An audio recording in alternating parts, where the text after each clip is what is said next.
Nous sommes en 1815. Mohamed Bello succède à son père, le grand Ousmane Dan Fodio, au trône de l'empire de Sokoto.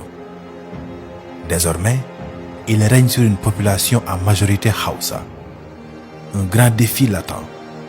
Éviter à tout prix une rébellion des cités. Les mythiques cités Hausa. Créées vers le Xe siècle par les descendants du légendaire Bayajida, elles vont donner naissance au peuple Hausa.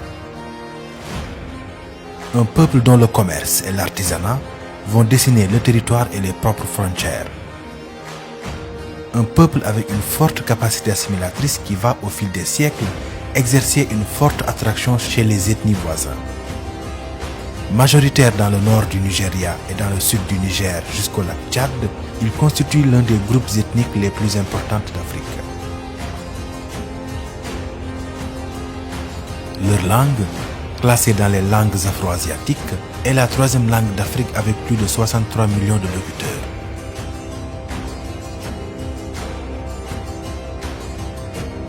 Les migrations, les brassages, l'acculturation, la diversité et la sociabilité sont des termes qui définissent les Hausa.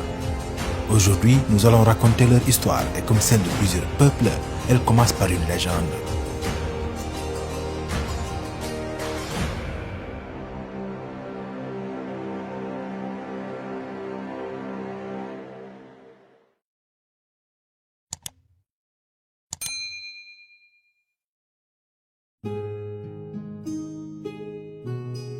Le Sahara, le plus vaste désert au monde. Les températures peuvent y atteindre 55 degrés. Mais il n'a pas toujours été ainsi. En réalité, dans un passé lointain, le Sahara était peuplé, humide et verdoyant. La progressive désertification a poussé les populations à s'installer de part et d'autre de cette menaçante bande aride qui ne cessait d'avancer au fil des siècles.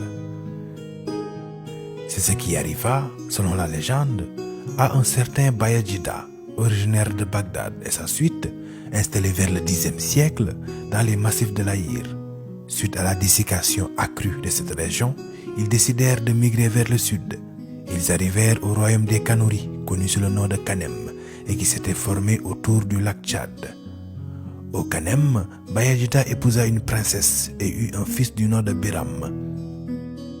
Après un bref affrontement avec le roi du Kanem, il quitta la terre des Kanouris et s'installa à Daura.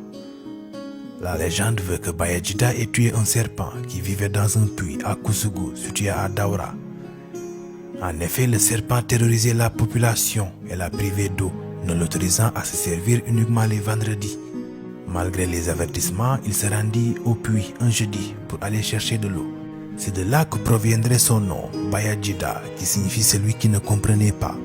Une fois qu'il commença à puiser de l'eau, il comprit pourquoi la population l'avertissait, car le serpent l'attaqua. Mais il lui coupa la tête avec son épée, et c'est ainsi que le serpent fut tué. Daurama, la reine de Daura, avait promis la moitié de son royaume à quiconque tuerait le serpent du puits. Mais très intelligemment, Bayajida refusa et lui demanda sa main en mariage à la place. Du jamais vu, étant donné que les reines restaient célibataires durant toute leur vie et que la société était profondément matriarcale. Néanmoins, Daurama, qui se sentait redevable, accepta sa demande et les deux finirent par se marier.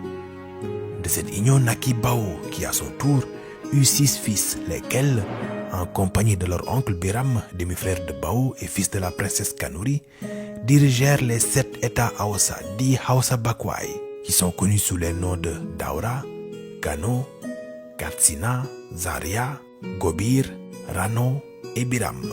Cependant, Bayajida eut un autre fils illégitime avec une concubine appelée Karbogari. Ce dernier eut 7 fils et ceux-ci dirigèrent les 7 autres États Hausa, illégitimes cette fois-ci, dits Banza Bakwai, et sont connus sous les noms de Gwari, Kebi, Kororofa, Ilorin, Nupe, Yelwa et Zamfara.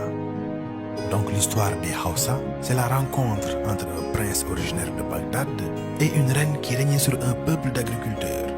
Mais l'histoire des Hausa, c'est aussi les cités-États.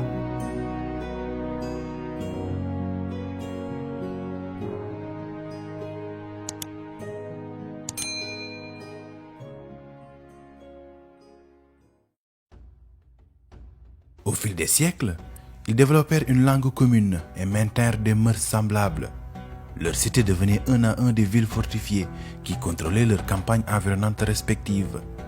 Elles s'organisèrent selon le système de la Sarauta, un modèle politique très structuré avec la nomination d'un roi ou dirigeant, le Sarkin Kasa, qui était conseillé par des dignitaires composés d'un conseiller en chef ou vizir qu'on appelait le Galadima et un petit conseil d'anciens généralement composé de 9 membres qui déterminait également le prochain dirigeant en ligne. La personne du roi n'avait aucun caractère sacré. Élu par les dignitaires, il pouvait être déposé par eux. Chaque État était indépendant, mais les institutions du gouvernement et les rapports entre les villes étaient semblables. La vie était très mouvementée dans cette société en pleine expansion.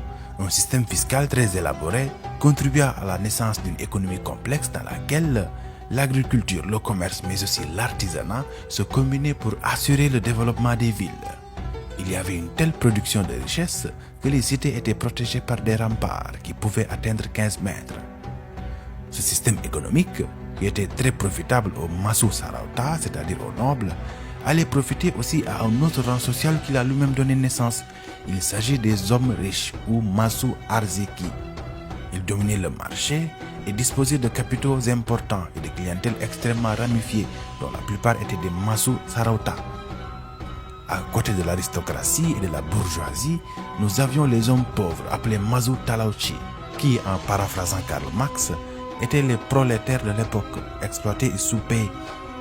D'après la chronique de Kano, il semble que ce soit des lettrés et commerçants malinqués venus du Mali au XIVe siècle qui auraient introduit l'islam à Kano et dans l'ensemble du pays Hausa. Ces commerçants mandingues furent d'ailleurs à l'origine de l'intégration des cités Hausa au commerce transsaharien. La ville de Kano et de Katsina étaient de loin les plus riches. Il semble même que durant le règne de Mansa Musa au Mali, ces villes aient été rattachées à l'Empire. Dès lors, la culture Hausa subissait l'influence directe de la civilisation méditerranéenne, notamment grâce aux caravanes qui ne cessaient de relier les cités-États Hausa aux ports arabes et aux colonies de marchands tripolitains ou venant de l'actuelle Algérie, établis sur ces marchés. Raison pour laquelle la langue Hausa est riche d'emprunts à la langue arabe. Cette culture fortement assimilationniste va exercer aussi une attraction croissante sur les populations voisines dont elle intègre progressivement des fractions de plus en plus nombreuses.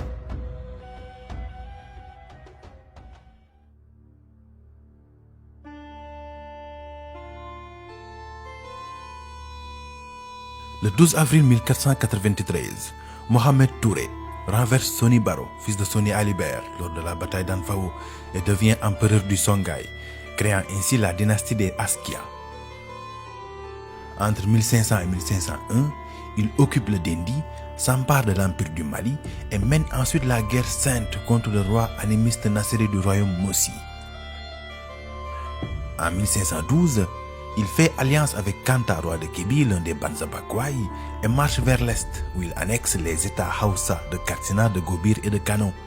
Cette intégration des cités Hausa, de l'ouest et du nord, dans l'empire de Gao, va mettre en marche la grande machine assimilationniste des Hausa. Beaucoup de Songhai, surtout de l'ethnie Zarma, vont être haussaisés avec le temps. Mais le processus de haussaisation a touché aussi d'autres ethnies, comme les Beriberi ou Kanuri à l'est, les Targi au nord et les Gwari, Nupé et Yoruba au sud, ainsi que la fraction arabe de la région soudanaise. L'assimilation de ces peuples va contribuer davantage à amplifier la distribution géographique des Hausa et à créer une grande diversité ethnique au sein du groupe. Le XVIe siècle est marqué par la brave reine Amina de Zazao, dont son règne est daté vers 1576. Mohamed Bello, sultan de Sokoto, dira plus tard, en 1836, dans son livre intitulé Ifak al-Maysour, que la reine Amina a forcé Katsina, Kano et d'autres régions Hausa à lui rendre hommage et qu'il a été la première à établir un gouvernement réunissant tous les Hausa.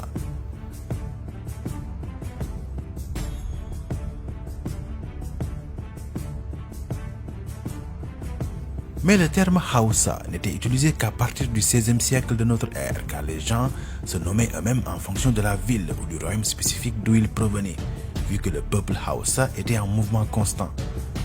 Ces individus ayant la même origine s'organisaient en groupes et constituaient un autre critère de division sociale. Ces groupes d'origine étaient désignés selon les dialectes sous les termes de Azili, Zouria, Iri, Danji ou Kabila. Les individus de chaque groupe étaient liés par le même gado, c'est-à-dire héritage patrilinéaire. L'appartenance à ces groupes est considérée comme de nature proche de celle de la parenté. Leurs membres se qualifient de un ou a, autrement dit, frères de même mère. Dans certaines situations, ces groupes d'origine pouvaient représenter des karda, signifiant littéralement métier héréditaire. À cette époque, on ne pouvait être malam ou mafarawchi ou faire d'autres métiers que si l'on avait hérité de l'accès à ces professions. Une situation qui persiste jusqu'à nos jours, même si